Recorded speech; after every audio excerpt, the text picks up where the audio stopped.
I'm about to break down my secret defense I use to lock up tight formations in Madden 23. You can play lockdown coverage, get interceptions, bring insane pressure for sacks, and easily stop the run all at the same time.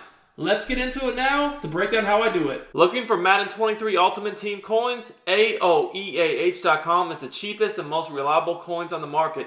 Click the link in the description and use coupon code SPORTS for 3% off your order. What's up, it's your boy Duke, back here from sportsgamers.com. I've had so many people ask me to show how I defend the gun tight offset TE, so I put together some gameplay clips to show you guys how to do that. Now we're going to be going over the last quarter or so of this game, showing my defense, how I defend it. You guys can see he has King Henry, and that's very important because if someone has King Henry or the Quadfather, you have got to play the run first against this formation. Now the first half, I just fumbled for 6 and had a lot of bad things go against me, so I didn't really even get a chance to play much real defense. I should be winning, but I'm not because of, the bad luck. But in this half, I'm actually going to be able to play legit defense, so I want to break down what I do to stop this formation. So the first thing is I play nickel over, and I mix in Overstorm Brave with cover 4 quarters. Now what I like to do is, as you guys can see, keep auto flip on, and I change up my zone drops, which you're going to see throughout this video, and I'll explain why. So the first step of this defense is you want to pinch your defense immediately. That lets you disguise the Overstorm Brave and the cover 4 quarters, and I like to always bring my safety up in the box whether I use him or not. Now, a lot of times they'll, throw quick flats. So you see, I actually played a hard flat on the right side of the screen with my safety zone dropped to I believe it was a curl flat to 25 yards. So on the right side of the screen, I wasn't worried about a quick out like the bench concept or a corner. I had that guarded, and then I could kind of just sit over the middle of the field myself. And he didn't block anybody, so I was able to get the sack. Now, on a 3rd and 21, you actually can blitz from dollar in this situation. I'm never going to come out in dollar on 1st and 2nd down or short yardage against somebody running the tight offset because they'll just run, the trap or inside zone all game. You can't do that because the Quadfather and King Henry, they break the first tackle almost every time, right? But on 3rd and long, you guys can see I'm comfortable running DB5 from dollar with my zone drop on my flat to 25 to take away the quick corners. Now, granted, I did give up a decent gain there, but that still puts him on 4th down. And in this case, you guys can see again, I adjusted my zone drops, and I'm going to go ahead and run Overstorm Brave here. I'm going to actually use the same adjustments I did last time. My flat is going to be just basically a hard flat. My curl flat's going to be to take away the corner, and he's going to run motion play action right here.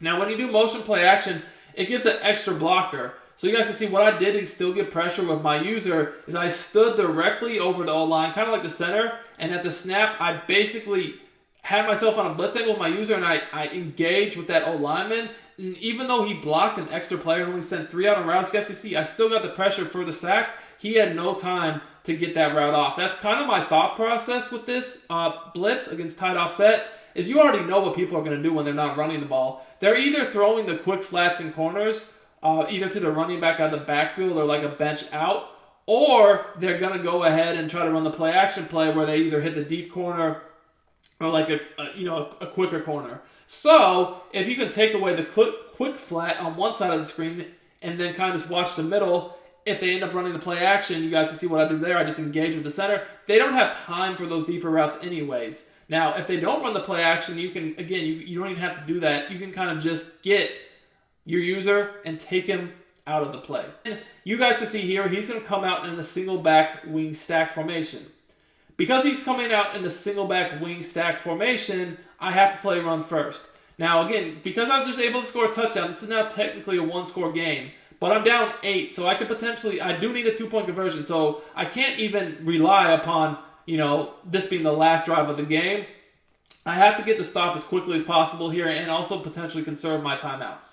So because, he ran the ball in the single back wing stack, I'm thinking he wants to burn clock. So I ran Overstorm Brave, I spread out my D-line, I pinched my linebackers, covers them in QB contain. We're going to mix in coverage here. Now, I've been blitzing him heavily last drive, but I'm going to bring my safety up to maybe make him assume this could be the blitz again. And as you guys can see here, I'm actually playing cover 3, and I'm playing coverage. What I did is I played hard flats out of cover 3 with the safeties in the box because I'm thinking he's worried about the blitz. Now with hard flats, I'm going to take away the quick flats, and I was going to kind of just watch for corners myself. But I've been playing a lot of man coverage, so I didn't really expect him to run a corner street combo, and I was right. He tried to block and kind of run all man beaters there, so he didn't really have much, and it's now a 3rd and long situation. So again, I've been running a lot of pressure at him. I'm actually just going to play match coverage here. I'm going to go ahead and take away the trail route to the tight end over the middle, and I'm going to rely on my deep out zone knockout ability to defend the corner route, which is exactly what happened. So we're on a 4th down now, a 4th and 9, and now I can run any defense I want here. I don't have to worry about the run, so I can go to dollar and run either spinner or DB fire and not have to worry about him running the ball. So I'm going to go ahead and actually have this base in line. I'm going to bring 5 players. I don't want him to have any time. And you guys can see my adjustment. I actually brought 4 there, excuse me. My adjustment is very simple. On the outside corners, I put them in deep zones so he couldn't basically just kill me with corner routes.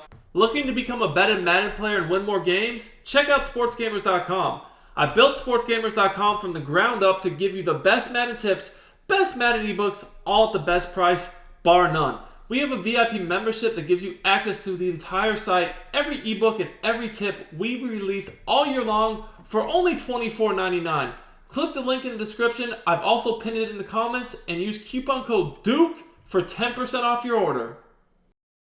I had a hook zone on the left of the screen because I know that quick route to the stacked receiver is a quick pass against man. And also, if he ran a slant that way, I wouldn't have to guard it the whole time if it crossed the numbers. So, perfect defense there. He just chucked the corner out at my deep zone again. Bradbury, both of my outside corners have the deep out zone knockout ability. He was able to get the stop.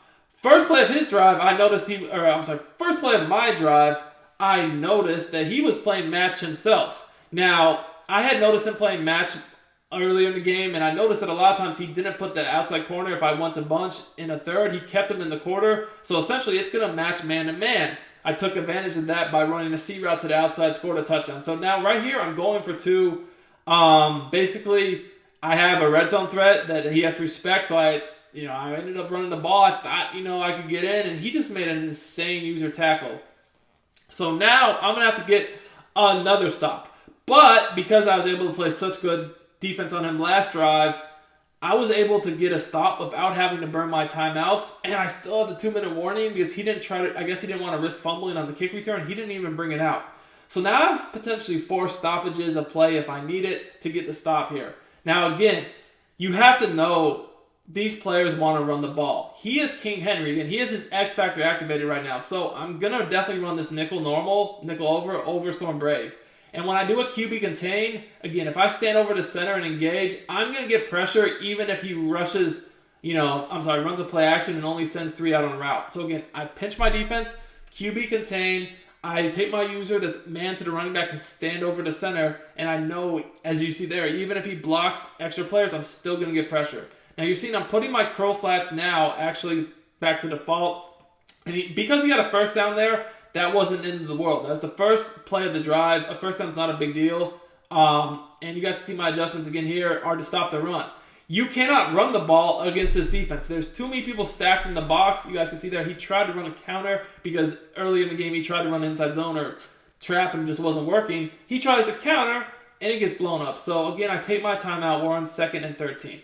Again, I just know I have to be super aggressive here, so I'm playing a hard flat over there because, look, the running back goes out, so I jump over the middle. That's what I was defending against by having that guy on a hard flat, so I didn't have to use the running back anymore. If he throws the running back, that hard flat's picking it, and I just know if I see that the receiver that I leave on man coming over the middle, I guard it myself, and he threw right at me. That should have been a pick. I don't know how that was not a pick.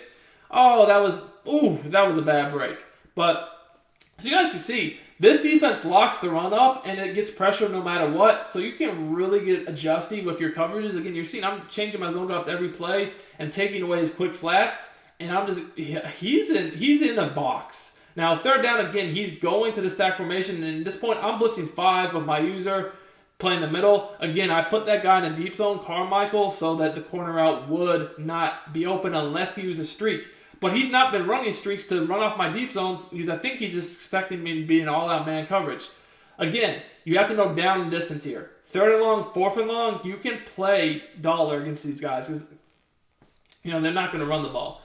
But on 1st and 2nd down, you cannot be running dollar because they're just going to run every play, right? You got to get into nickel over to consistently stop the run. So like 4th and 12, I can keep my line spread out from dollar and not worry about it.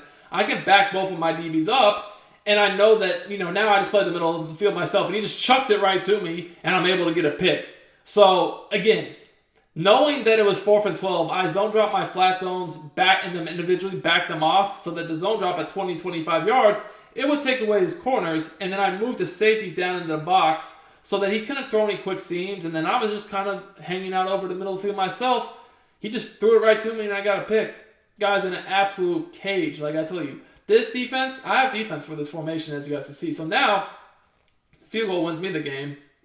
So I'm just kind of taking my time. I'm going to run an inside zone, borderline field goal range now. He has 3 timeouts, so I want to get rid of all his timeouts, kick a field goal, win the game. I think he's blitzing me again here. I think he's kind of getting desperate. I feel like I might see spinner. So we're going to go ahead with actually, this is a play I posted on the YouTube channel very recently that is a great man beater. And he actually doesn't blitz me at all. But, I have my corner route and my post route both wide open. Both of them, those are both man beaters. And I was easily able to convert that. He just actually played cover 2 man, which really surprised me. Because I thought he was going to either run commit or just blitz the crap out of me because he knew that I was basically already in field goal range, or at least very close to it.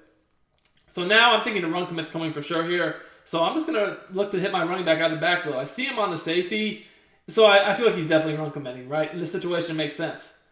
And I was right. He ran commit, so I'm just going to try to get this first down and go down. Go down, go down. Perfect. So now I'm at the 1 yard line. He has 3 timeouts. He can't stop the clock every play. I won the game. He's just going to go ahead and quit. Hope you all enjoyed it. It's Duke. I'm out of here.